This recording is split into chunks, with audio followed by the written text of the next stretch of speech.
Freddie Steinmark was a starting safety for the undefeated UT Longhorns back in 1969. Texas took home the national championship that year in what's still called the game of the century. Freddie played the entire game with pain in his left leg. Now that pain changed his life forever, and it's the start of the story of Freddie Steinmark, faith, family, football. Here's a bit of the newly released audiobook. Doctors told me they didn't know how he could walk on that leg, much less play football. Of course, I'm sure that wouldn't surprise anybody here.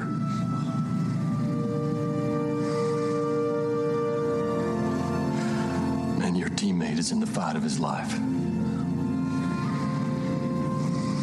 But if there's anybody I know or have ever known who's up to it, it's Freddie Joe Steinmark. That boy's never backed down against nothing or nobody, and he won't now. But he's gonna need all of you. Your thoughts, your prayers, your support.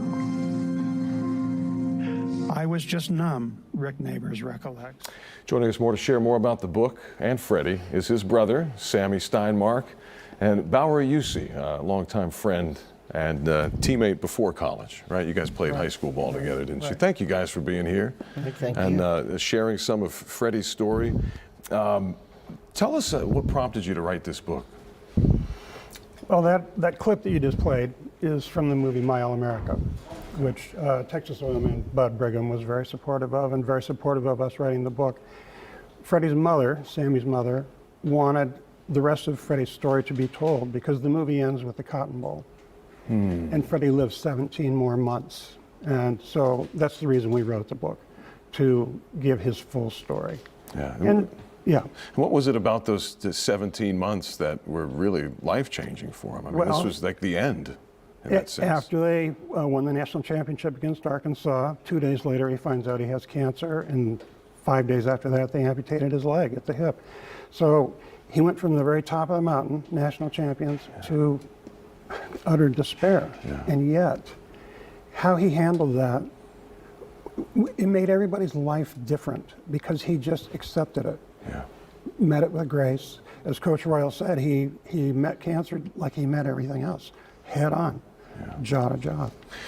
Sammy, was that the Freddie you knew growing up, that strong guy who would never back down from anything, even if it was cancer in that sense? Oh yeah, he was a lot softer with me.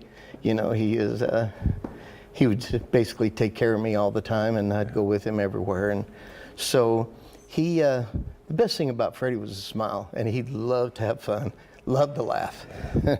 And I've told Bauer numerous times that probably the reason he kept me around is because I could make him laugh all the time.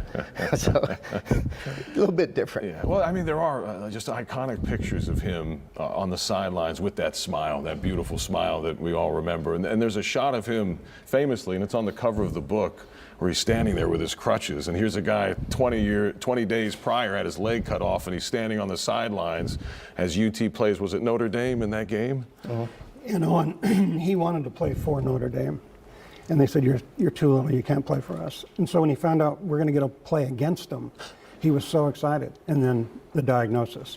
So it was so important for him to be at that game and to beat Notre Dame. And he said that was the greatest day of his life. When they gave him the game ball, didn't they? They did, yeah. Talk a little bit about cancer research awareness and sort of how Freddie's story brought about a different kind of conversation in our country. Coach Royal went to visit him one day when he was at MD Anderson, and he wasn't in his room. And Coach Royal asked a nurse, "Where's Freddie?"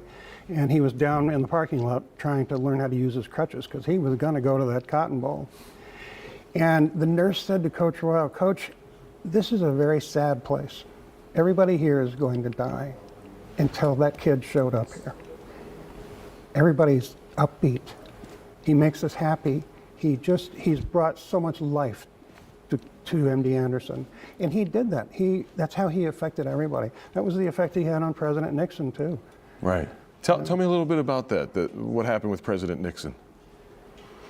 Well, Nixon Nixon went into the locker room after the Arkansas game. He didn't meet Freddie there, Okay. but then he heard about this and he was very upset.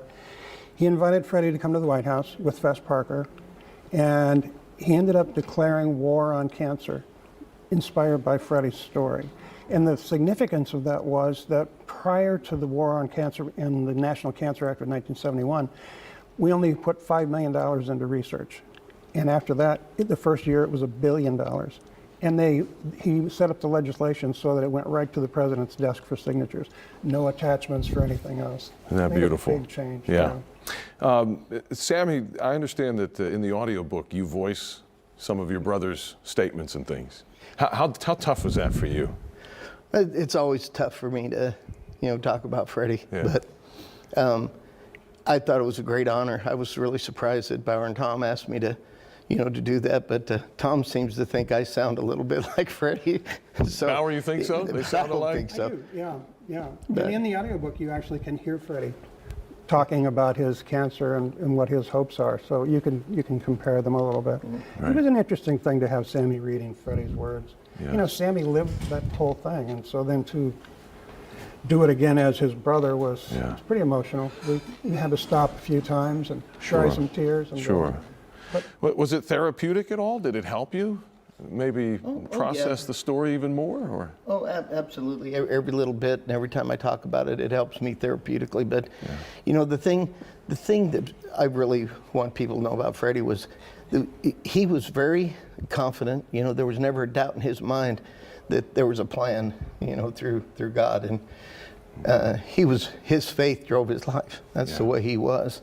Yeah. And he definitely had that as his motivational power, and he believed it, and once he focused in on it, he would go get it, and he thought that was what the Lord had in plan for him. it was that faith, you think, that really gave him the strength to, get up, grab a golf club, if you will, go stand on the sidelines, whatever it was during those 17 months. Oh, absolutely. Right?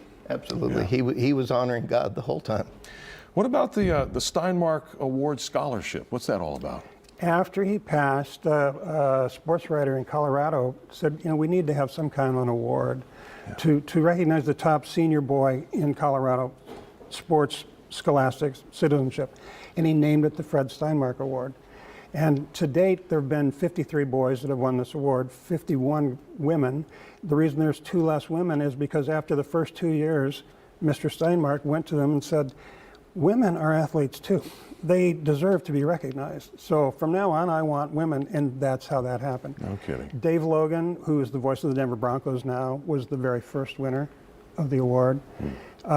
Every person that's won that award has gone on to do great things. No one has disgraced it. It's the most prestigious award in Colorado. And what we're hoping to do with this audiobook is take the profits from the book and fund a scholarship. Because it's just been a trophy now, and a great thing to win.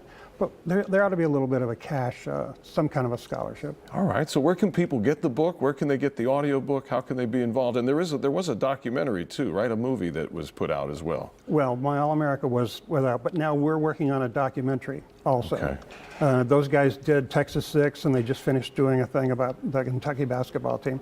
The book is available everywhere, Spotify, Apple Books, Audible. Okay. You can go to the Freddie Joe Steinmark website, and links to all of those places are there, so you can do that. Well, you guys, I know, Sammy, you and your brother are from Colorado, so he was Colorado's son, but we're proud to call him a Texan too, and everything he did for the university, and obviously for those that came after him and cancer research. We really appreciate your brother and you as well, and you, Bauer, for coming in today. Thank you. Thank you so Appreciate much. it. Appreciate you. And yes, the book is available anywhere books are sold. Yeah.